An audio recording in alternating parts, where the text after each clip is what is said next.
Sofo, Jaco, Nashinda Sobai. Topeng jelek ini diletakkan di museum selama 100 tahun tanpa ada yang peduli. Tetapi ketika saya hanya melihatnya sekilas, topeng itu langsung menempel di wajah saya. Sejak itu saya bukan lagi diri saya sendiri, melainkan berubah menjadi iblis yang memakan segalanya.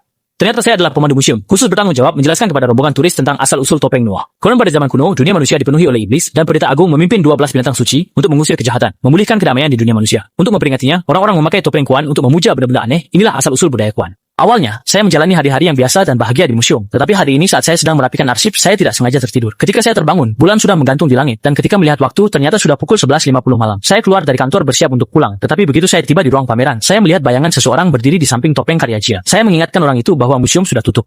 Melihat dia tidak bereaksi, saya memberanikan diri berjalan mendekat. Tiba-tiba dia berbalik. Wajahnya memakai topeng aneh. Saya terkejut. Lalu dia menendang saya hingga jatuh ke tanah.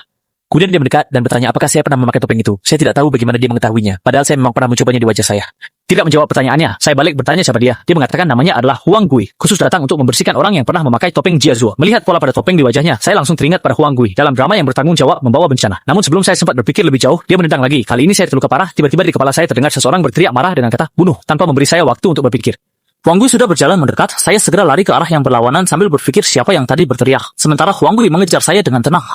Tak lama kemudian, saya terpojok di lorong yang tertutup, dan dia berhenti tidak jauh di belakang saya. Saya melihat dia menjentikan jarinya, dan seekor tawon sudah menyengat kaki saya. Dengan susah payah, saya mencabut tawon itu, lalu melihat bahwa Huang Gui sudah mulai mengarahkan segerombolan tawon terbang ke arah saya.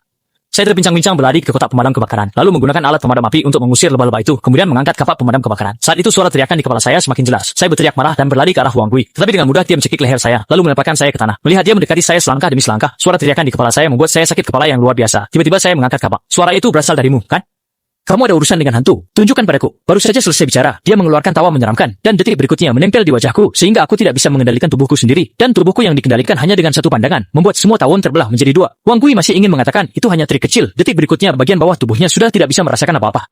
Sementara itu, saya berjalan ke depannya. Sambil terus meneriakkan lapar, Wang Gui memukul saya berulang kali. Tetapi, saya tidak merasakan sakit. Malah dia tiba-tiba memercikkan darah segar, dan detik berikutnya dia jatuh ke tanah dengan keras.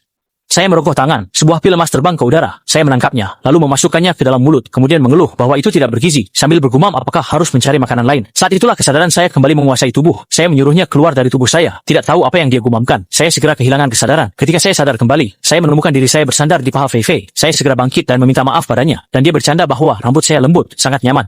Saya tidak menghiraukannya, melainkan bertanya pada diri sendiri mengapa saya tidur di kantor. Tiba-tiba saya teringat kejadian semalam, segera berlari ke ruang pameran. Tetapi saya menemukan lemari pajangan yang menyimpan topeng Jia Zuo baik-baik saja. Topengnya juga tergeletak dengan baik di dalamnya, dan kotak pemadam kebakaran di sampingnya juga tidak ada masalah. Saya sempat curiga apakah saya baru saja bermimpi, tetapi saya tetap tidak percaya dan memeriksa rekaman pengawasan. Hasilnya saya melihat diri saya berjalan ke arah lemari pajangan, lalu pingsan. Setelah menonton berulang kali, saya menyadari sepertinya saya melihat sesuatu sebelum pingsan. Agar Fei Fei tidak terlibat dalam hal ini, saya baru mencari informasi di internet setelah dia pergi.